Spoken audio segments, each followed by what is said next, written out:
Sir நம்முடைய தமிழ்நாடு வந்து சித்தர்கள் வாழ்ந்த ஒரு புண்ணிய பூமி.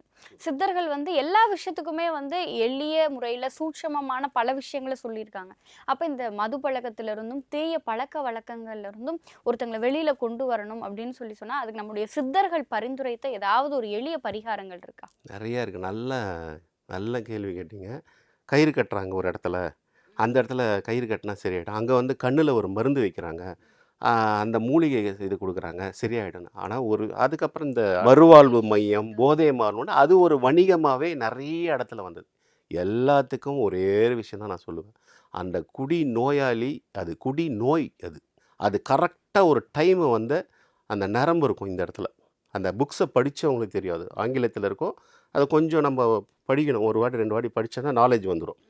அது எப்படின்னா, இப்போ ஒண்ணும் இல்ல ஒரு சென்ட்ரிங்கார் வேலை செய்றாருன்னு வச்சுக்கங்களேன். அவர் கரெக்ட்டா வேலை செஞ்சுட்டு இருப்பாரு.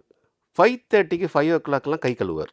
என்ன இன்னும் ஒரு 1 இல்ல, இல்ல சார் நான் கொஞ்சம் போறேன் சார்ன்னு 5:30 மணி கை கழுவினா, அவர் 6 மணிக்கு அலாரம் தட்டுற மாரி அது கேட்கும். இப்போ இதே பழக்கம் தான் டீ குடிக்கிற பழக்கம் இருந்தது. இவ்வளோ பேசுறேன்ல எனக்கு கூட அந்த இருந்தது.